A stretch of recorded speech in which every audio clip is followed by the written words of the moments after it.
Have you ever felt pressured to give tithes out of fear rather than conviction? Have you been told that failing to tithe could bring a curse upon your life? What if I told you that much of what you've heard about tithing isn't the full story? Many Christians today give their tithes not out of joy but out of fear. Fear of divine punishment, fear of financial ruin, fear of being unfaithful to God.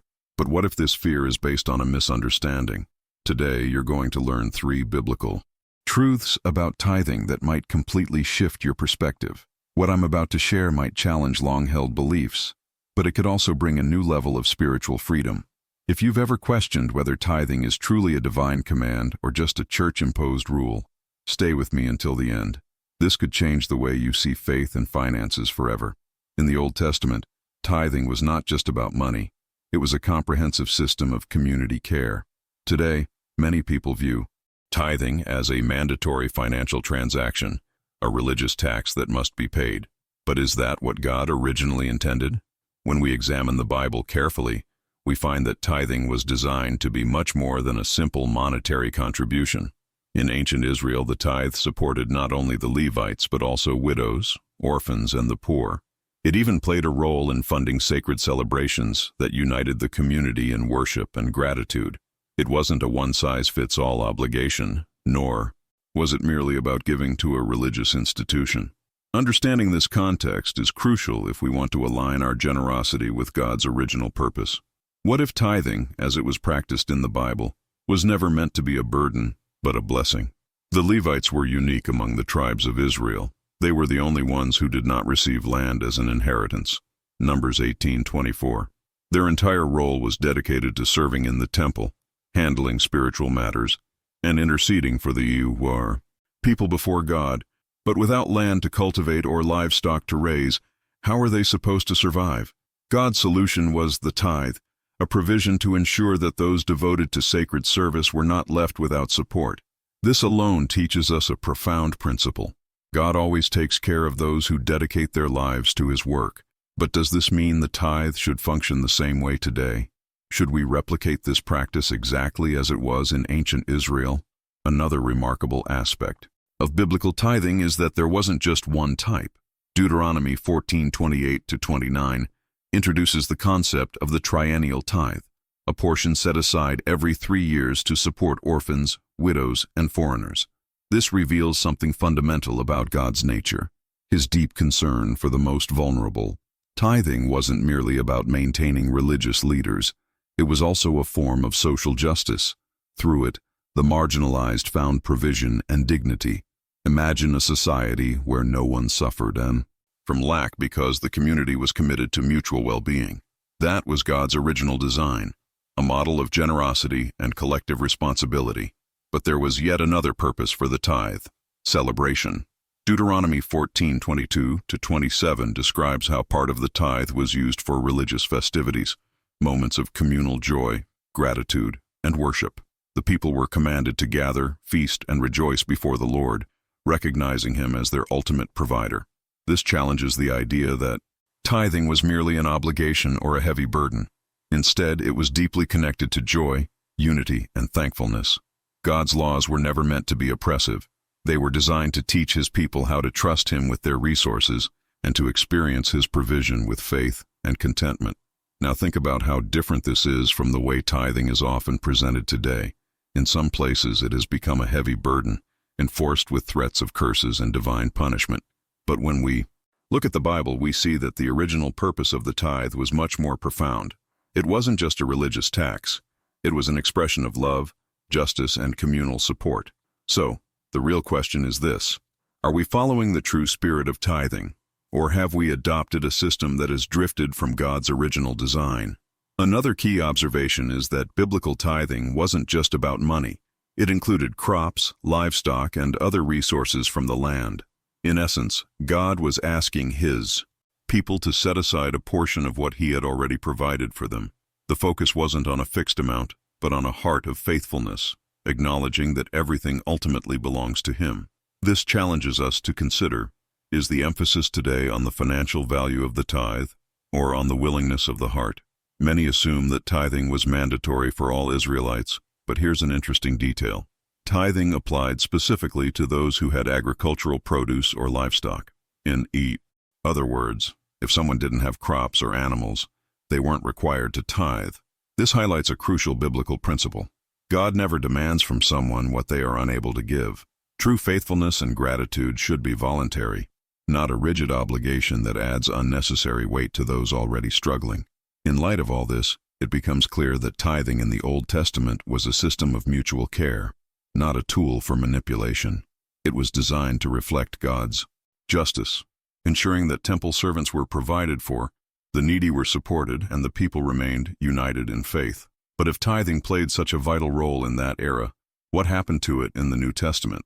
Did Jesus uphold this system, or did he introduce a new way of understanding generosity and offerings? To uncover the answer, we need to examine Christ's teachings and how he redefined the act of giving. Now let's move to the second key point, how Jesus reshaped the concept of tithing and introduced a deeper, more transformative perspective on generosity. For Christ, true giving went beyond mere financial contributions. He challenged people to understand that the real offering wasn't about a number, it was about the heart behind it. Let's dive into this powerful lesson and see how it applies to our journey of faith. Jesus shifted the focus of tithing. More important than the amount given is the intention behind it. Many people today measure faithfulness by how much money they give to the church. But is that really what Jesus taught? In Matthew 23:23, we see a powerful moment where he directly confronts the Pharisees, saying, "Woe to you, teachers of the law and Pharisees, you hypocrites! You give a tenth of your mint, dill, and cumin, but you have neglected the more important matters of the law, justice, mercy, and faithfulness." This passage reveals something crucial. Jesus did not condemn the act of tithing itself, but he did challenge the way it was, practiced coldly, mechanically, and without a heart truly aligned with God. The issue was never the offering itself, but the lack of genuine transformation in those who gave. The Pharisees were famous for their extreme religious precision. They meticulously measured even the smallest herbs from their gardens to ensure they gave exactly a tenth, yet, at the same time, they ignored the weightier matters: compassion for the poor, fairness in their dealings, and a sincere relationship with God. Their mistake was prioritizing ritual over true faith. What Jesus teaches us here is profound. God is not looking for mindless religious acts. He desires a heart that gives out of love, gratitude, and sincerity. Any offering given out of obligation or self-righteousness loses its true spiritual value. This same lesson becomes even more evident in the story of the widow who gave her last coins at the temple. Mark 12:41-44. As the wealthy poured large sums into the offering box, Jesus pointed out a poor woman who gave just 2 small copper coins. To the crowd, her offering seemed insignificant, but Jesus declared that she had given more than all the others. Why? Because she didn't give from her surplus, she gave from her need, with a heart fully surrendered to God. This passage dismantles the idea that God values offerings based on their size. What truly matters is the heart behind the act of giving. Jesus completely transformed the way we should think about generosity. In the Old Testament, tithing was a legal requirement, an obligation written into the law. But Jesus introduced a new perspective. Giving should be voluntary, driven by love and faith, rather than duty or fear. For Christ, the most meaningful offering is not one given out of obligation, habit, or fear of divine punishment. True giving comes from a heart overflowing with gratitude. This challenges us to ask ourselves, when we give, are we simply following a rule, or are we expressing a heart that has been truly transformed?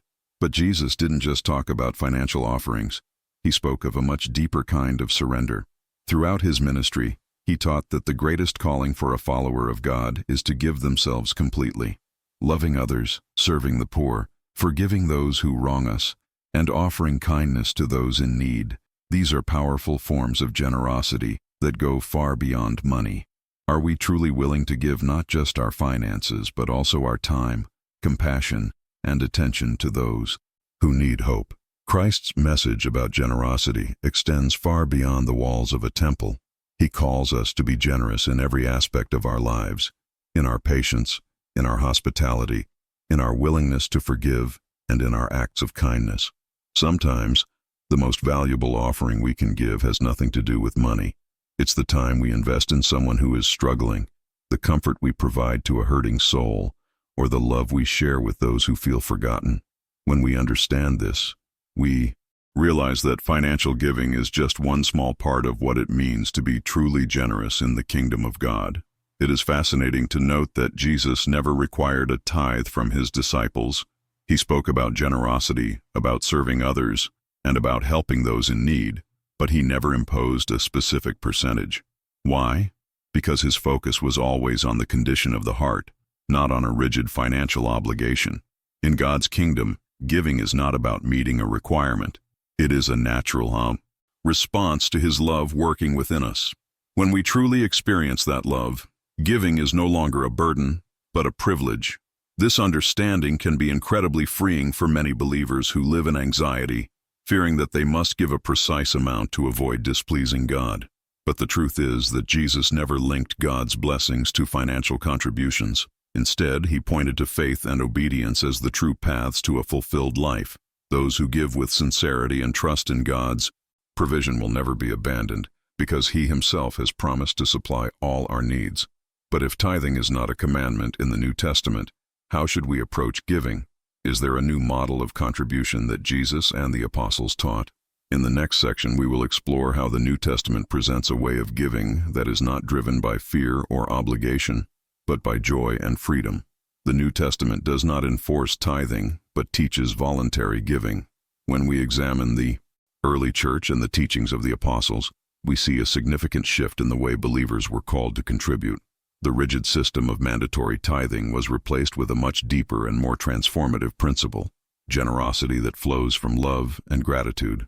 The Apostle Paul, in his letter to the Corinthians, made a clear point. Each of you should give what you have decided in your heart to give, not reluctantly or under compulsion, for God loves a cheerful giver. 2 Corinthians 9:7.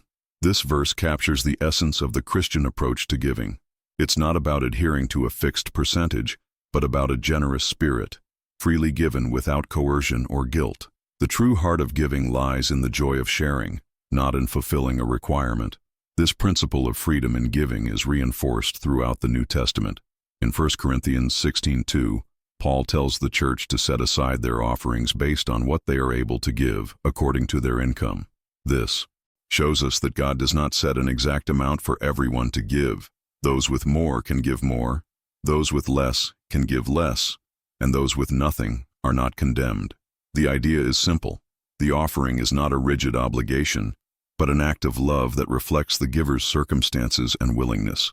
So, how did this principle play out in the early church?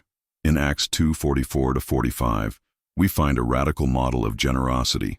All the believers were together and had everything in common. They sold property and possessions to give to anyone who had need. This was a community bound by love, where no one went without because they were truly committed to helping each other. There was no pressure, only genuine compassion and a desire to meet the needs of others. Unfortunately, today, many have distorted the biblical message of generosity. Some preachers claim that large offerings are a way to earn material blessings from God, but that is not the biblical understanding. True generosity is not about expecting something in return. It is about acknowledging that all we have comes from God's hands and sharing it with others out of a grateful heart, not as a transaction. Another crucial point is that in the New Testament, offerings were not intended solely to support the institutional church, but also to aid the poor and those in need. For instance, Paul organized collections to help struggling Christians, Romans 15:25-27. This highlights that the primary purpose of Christian giving is not to enrich religious leaders, but to bless and support the lives of others. When we give, we should always ask ourselves, is this offering fulfilling God's purpose of love and care, or is it simply maintaining a human system? The freedom in offering also emphasizes the importance of a sincere heart. In Acts 5, we encounter the story of Ananias and Sapphira, a couple who sold property and pretended to donate the entire amount to the church, while secretly keeping part of the proceeds for themselves. The issue wasn't that they kept some of the money, but that they lied and tried to appear more generous than they truly were. This story teaches us that God isn't concerned with the amount we give, but with the honesty and integrity of our hearts. It's important to note that nowhere in the New Testament do the apostles command Christians to tithe. If tithing was an essential part of salvation or the Christian life, it certainly would have been emphasized in their letters. Instead, the focus is always on voluntary giving, without coercion or fear of punishment. Given all this, the real question we should ask is not, how much should I give? But what is the condition of my heart when I give? If our offering is given with love, joy, and sincerity, it will be accepted by God no matter the amount. However, if it's given out of pressure, fear, or selfish motives, it loses its spiritual significance. In God's kingdom, generosity is not measured by numbers, but by the genuine willingness to share and bless others. In conclusion, we can see that the New Testament model does not center around a fixed practice like the tithe, but rather embraces a spirit of generosity that should be evident in every aspect of a Christian's life. The focus is not simply about giving money, but about living a life of giving through our time, love, compassion, and service to others. When we grasp this concept, we no longer give out of obligation, but because we understand that everything we have comes from God. The journey of exploring the tithe and offerings ultimately brings us to a deeper understanding of God's grace. We are not called to give because we have to, but because we want to, and that is the heart of true Christian generosity. Now that you know the biblical truth about the tithe, I want to ask you, have you ever felt pressured to give out of fear of disappointing God? Or have you always given with joy and freedom? I'd love to hear your thoughts, so please share them in the comments. If this video helped you see things differently, don't forget to subscribe to the channel and turn on notifications so you don't miss out on more teachings that can transform your spiritual life. And don't stop here. Click on the next video on the screen to uncover another powerful biblical truth the church may not have shared with you. God bless you, and I'll see you in the next video.